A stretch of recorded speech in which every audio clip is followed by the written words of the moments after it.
ao redor da abertura, formando um desenho semelhante ao de uma casca de cebola. Em alguns casos, estas novas estruturas combinam com as estruturas naturais para aumentar o fator de risco de desplacamentos. Quando você estiver interpretando as condições do maciço, procure sinais de elevado esforço. Um bom lugar para observar os danos da tensão é em áreas próximas à frente de lavra. Normalmente, o dano será rocha esmagada ou saneada. Você poderá ainda ver os efeitos de esmagamentos e compressão em furos de sondagem. Quando a tensão for suficientemente alta, ela pode quebrar a rocha, assim como as máquinas no laboratório. O alto esforço pode ainda combinar-se com as estruturas para causar risco de desplacamento. Vamos imaginar que estamos lavrando em rochas que tenham muitas descontinuidades verticais. Conforme vimos anteriormente, a tensão vertical flui ao redor da escavação. O fluxo de tensão vertical nos tetos é pequeno, mas aumenta em ambas as laterais. Isto pode curvar as camadas verticais de rochas. Caso as estruturas descontínuas sejam ligeiramente íngremes, podem formar cunhas que podem deslizar ou tombar para dentro da escavação. Então, vemos que a tensão vertical, em combinação com estruturas íngremes, pode causar problemas de estabilidade nas laterais. Se as estruturas forem planas, o fluxo de tensão vertical as prenderá juntas e estabilizará a escavação. A tensão horizontal pode ainda afetar a estabilidade da escavação. Se voltarmos a nosso exemplo da rocha com as estruturas verticais, podemos ver que o fluxo de tensão horizontal é baixo na lateral, mais alto nos tetos e pisos. O alto esforço prenderá e estabilizará as camadas verticais. Mas se tivermos estruturas mais planas que formam cunhas pouco profundas nos tetos, a tensão os empurrará para dentro da escavação. Isto significa que a tensão horizontal alta, combinada com estruturas planas, pode aumentar os riscos de desplacamento. Em algumas minas, a tensão horizontal também pode causar fissuras no piso.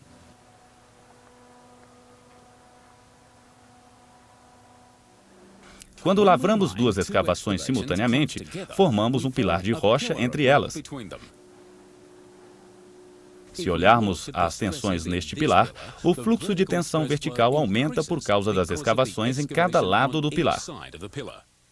Por outro lado, fica reduzido o fluxo de tensão horizontal, que normalmente contribui para confinar a rocha no pilar. Consequentemente, há menos tensão horizontal ou de confinamento dentro do pilar. É por isso que é comum ver os bicos de pilares quebrarem progressivamente, e isto pode se tornar um fator de risco de desplacamento ao longo do tempo. A redução na tensão de confinamento horizontal é frequentemente denominada de zona de descompressão ou zona de alívio de tensões, e não afeta apenas os pilares. Quando grandes escavações de produção ou realces são lavradas, o fluxo de tensão horizontal pode ser reduzido através de grandes áreas da mina.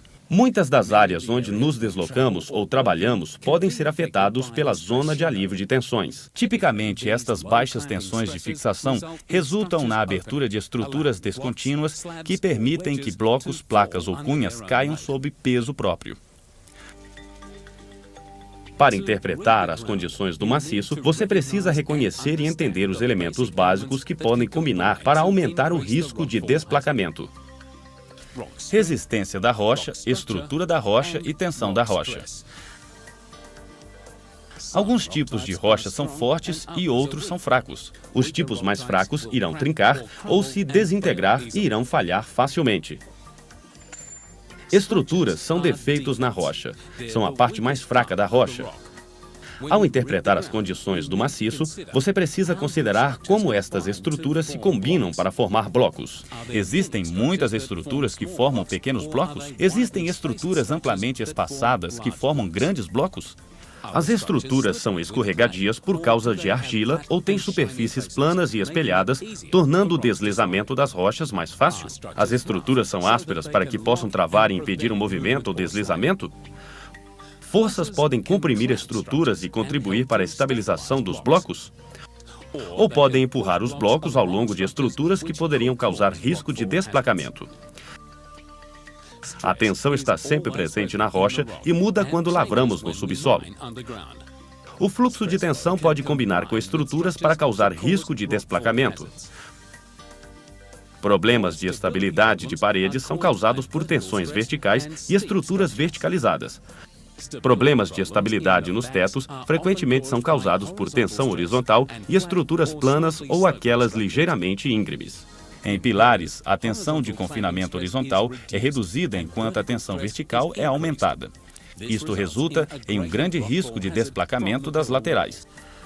A zona de alívio de tensões é frequentemente causada pela lavra de grandes escavações, reduz a tensão de confinamento e pode resultar na abertura de estruturas e a queda de blocos sob peso próprio.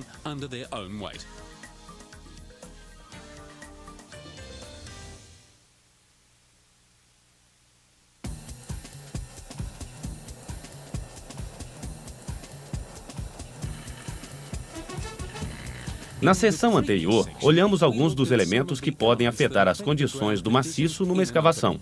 Isto nos dá parte das informações básicas de que precisamos para interpretar as condições do maciço. Nessa seção, aprenderemos como aplicar estes conhecimentos no subsolo.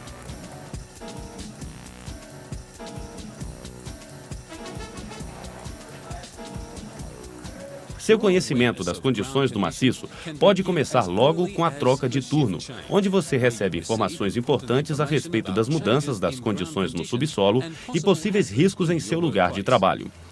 A maioria dos ferimentos sofridos como resultado de desplacamentos ocorre em lugares como este, perto da frente de lavra. Nesta área, o maciço ainda não foi detonado. O fluxo de tensão poderá ainda estar se ajustando ao redor da área que acaba de ser lavrada. Isto pode levar horas ou mesmo dias.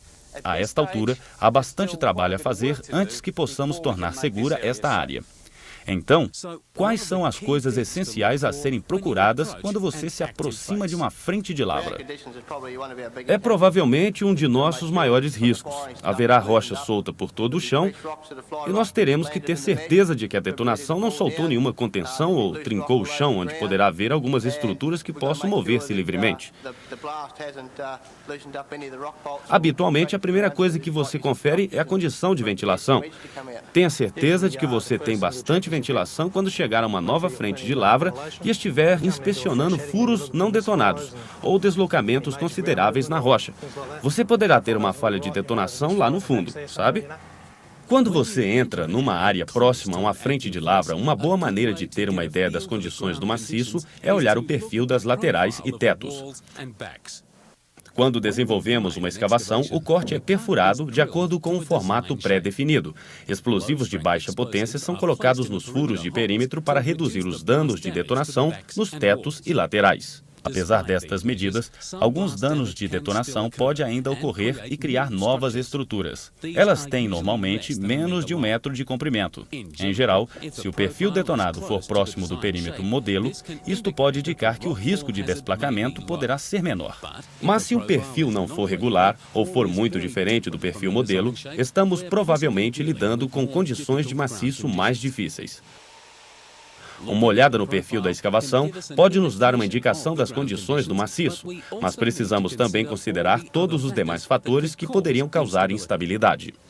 Por exemplo, há mais estruturas de mais de 1 metro de comprimento? Imagine que há uma linha horizontal pintada na parede. Podemos ver que há estruturas que atravessam a linha com poucos centímetros de distância uma da outra. Estamos mais interessados em estruturas que têm mais de 1 metro de comprimento. Se acharmos muitas dessas estruturas juntinhas, isto pode ser a razão de um perfil de escavação irregular e apresentar um risco maior de desplacamento. Se houver várias seções entre meio metro e 1 metro de comprimento, onde não há estruturas que atravessam nossa linha imaginária, o risco de desplacamento poderá parecer baixo. Mesmo assim, precisamos verificar se cunhas ou blocos podem ser formados por uma combinação de estruturas. Uma cunha é geralmente formada pelas 3 estruturas que se cruzam e a superfície da escavação. As cunhas variam de tamanho e nem sempre são fáceis de serem identificadas. Pode ser útil olhar para o maciço a partir de mais de uma direção para ajudar a detectar risco de desplacamento. Se as estruturas vão fundo ao redor de uma escavação, grandes cunhas podem se formar. Nós também precisamos verificar se as estruturas são escorregadias, procurar argila, talco ou demais material macio na superfície da estrutura, ou simplesmente olhar para ver se a superfície é plana e brilhante. Se você estiver trabalhando numa mina que tem áreas de alto esforço, você deveria procurar alguns dos sinais que incluem desmoronamento dentro de furos de soldagem, rocha fina, placas em formação nas laterais ou penduradas na tela, ou ruídos de rocha. Em rocha de muito poucas estruturas e em condições de tensões altas, temos de considerar os riscos de estouros de rochas. Os estouros de rochas são quebras violentas na rocha que podem ocorrer sem aviso prévio. Alguns tipos de rochas podem ser muito rígidos e quebradiços. Sob tensões elevadas, não se deformam nem dobram. Se as tensões exercidas forem suficientemente elevadas, podem subitamente estilhaçar-se como vidro. Condições tendentes a estouros de rocha normalmente produzem muito ruído. Outros sinais de estouros de rocha podem também incluir estilhaços de rocha em frentes recém-detonadas. Algumas minas utilizam telas ou concreto projetado na frente de lavra para controlar o risco de estilhaços de rocha. Colocamos telas nas frentes de lavra, de modo a fixá-las, para que quando fizermos as marcações ou introduzirmos as tubulações, não haja desplacamento. Dá mais segurança ao grupo de detonação. Estilhaços de rocha ou ruído de rocha talvez não seja um sinal de que um estouro de rocha está prestes a ocorrer. Se o ruído de rocha for intenso e inusitado para seu local de trabalho, você deveria deixar a área e seguir os procedimentos de segurança do seu local de trabalho. Conforme vimos anteriormente, o risco de ferimentos decorrente de queda de blocos é maior próximo à frente de lavra. Mais especificamente, a maioria das quedas de bloco que causam ferimentos acontecem em áreas onde não há tirantes ou contenção de superfície. Estas áreas não contidas podem incluir a própria frente de lavra, a área no fundo mais próxima à lavra e as partes mais baixas da parede. Há também risco de desplacamento em áreas de produção ativa, onde, por exemplo, você poderá estar carregando furos de detonação e carga em zona de carga. Se alguma parte de seu trabalho requerer que você se aproxime ou trabalhe nesses tipos de área, certifique-se de identificar os fatores de risco de desplacamento e seguir os procedimentos de seu local de trabalho antes de iniciar o trabalho. Lembre-se também que as condições do maciço podem piorar com o tempo. Então você deve se lembrar de continuar verificando as áreas mais antigas por onde você passa e onde você trabalha. Por exemplo, o maciço na maioria das vias de trânsito e áreas de acesso é seguro, normalmente com tirantes, e em muitos lugares com telas e concreto projetado. Mas isto não significa que novos riscos não possam se desenvolver com o tempo. Então, quais são os fatores de risco de desplacamento que você procura onde telas e o concreto projetado estão instalados? Normalmente, as telas cedem ou estufam onde estão sob pressão. Pedras soltas podem se acumular na tela e, ocasionalmente, causam sua quebra se o peso for grande o suficiente. Em alguns casos, a tela deve ser cortada e as pedras soltas retiradas. Às vezes, poderemos precisar instalar novas telas para reabilitar a área. O concreto projetado pode trincar, cair como placas a partir dos tetos e laterais, dependendo do maciço e das condições de tensão em cada mina. Procure pequenas fissuras que abrem com o tempo ou peças de concreto projetado no chão. Em algumas minas com maciço fraco e tensões elevadas, os tirantes, telas e concreto projetado podem impedir que rochas soltas caiam, mas a abertura muda de formato aos poucos e é apertada.